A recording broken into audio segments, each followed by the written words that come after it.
Talking about the last name and obviously your father's legacy, has it been a bit of a double-edged sword in that, you know, he's opened doors for you with being his son, but on the flip side, there's a lot of pressure to live up to his legacy?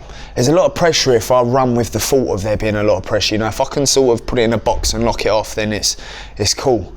You know, but then sometimes you could read a comment, which is why I'm not on social media as much, and it really winds you up and get on your nerves. And you think, oh, your dad gave it. He ain't in the ring with me. He didn't throw them punches for me in the fight. He didn't get put down.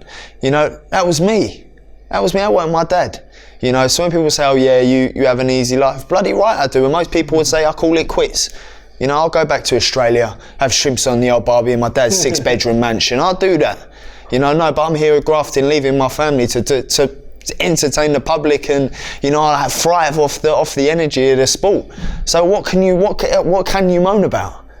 They moan about everything, but what can you actually moan about? Someone who don't have to be in this sport, who does this sport purely for the love of it, and you want to put him down. It makes no sense to me.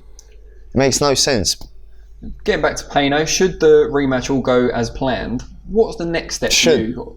It will go as planned. It will go as planned, yeah. What's the next step for you? Are there certain names in your division you'd like to fight next, or is there titles that you want to go for? What's the next stage for you? Listen, I remember telling Tony, Tony, do you think I'll ever be ready for Southern Area? Like I just get nervous about it, because I didn't think I'd be where I am today. That is facts. I did not think I would be good enough to be under Matchroom, under Tony Sims, and the doors have just opened. You know, it's really weird. I look back, you know, every day and I think, how on earth did I get here?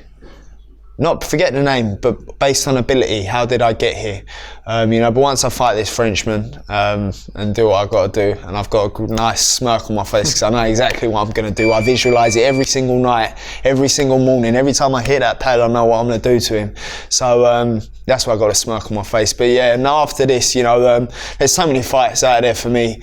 God willing, I progress the way I want to progress, and am progressing. You know, as the likes of Kelly as well. You know, he's a future opponent. And you know, I'm not worried. I'm just going to take it step by step, enjoy my career. It's an exciting journey. We're having ups and we're having downs, which is why it's so exciting. And I've got the public behind me. You mentioned Kelly, presumably Josh Kelly. Yeah. What did you make of his recent performance in winning the Commonwealth title? Oh, he won the Commonwealth title. Good on him. Well, what's there to say? He won the Commonwealth. He fights who's in front of him. You know, I'm just saying for the future. You know, there's fights in there that I think the British public would love to see. You know, I'm all up for it. I don't fear nobody. I ain't scared of no one. This rematch, I ain't scared of nothing. I'm ready to go.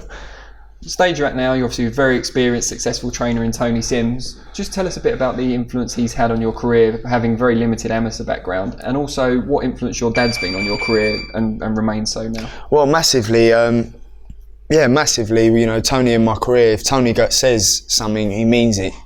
Do you know what I mean? So if Tony says, oh, you've had a good day in the gym, or you've worked hard, you know, you believe it. Do you know what I mean? Because he's a trainer sort of with less words, but then when he does speak them words, they carry a lot of weight. So if he says to me, you're going to be a world champion, I can purely go off his word that you're going to be world champion. Do you know what I mean? So, and that's the influence, you know, a trainer has. And he always has this mind thing of how to get better work ethic out of me. And I think halfway through a set, I'm thinking, how am I going to get through this? And he manages to find a way to get me to get through the session still all guns blowing at the end of the round. So, you know, that's the sort of relationship you need with your trainer.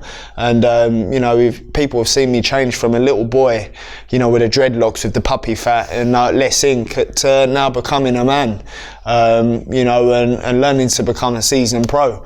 And as far as my dad's coming back for this fight. He's coming back on Tuesday. He literally just went back to Sydney. I'm like, Dad, I've got a rematch. So he's coming back. And, you know, again, to have a living legend in your corner, what more can you want? Push aside, he's my dad for a minute.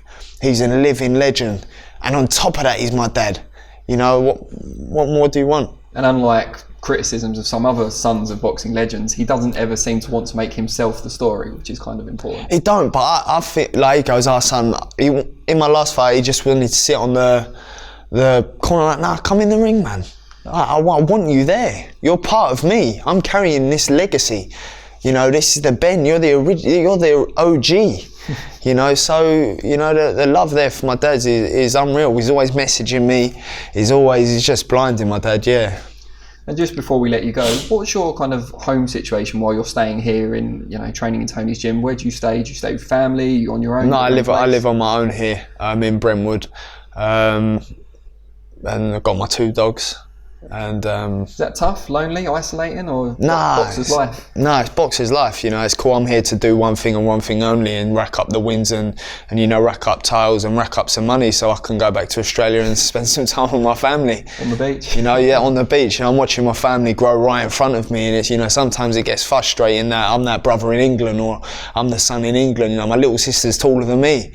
She's taller than me, and I'm thinking, hold on a minute, like you're 14, and she's just becoming a woman, and my little brother as well. So you're quite tall. I'm short, mate. I'm about 5'8", 5'9". Your sister's tall. Yeah, she's tall, but it's just one of them things that it'll all pay off. It'll all be worth it, because that's time I'll never be able to get back.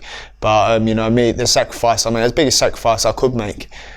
So other fighters don't want to sacrifice moving a cut 2 hours down the road to train. So I think my heart's in the right place, and the harder I work, the more progress people see. So I'm ready to go. July 28th, ready to get a destructive KO.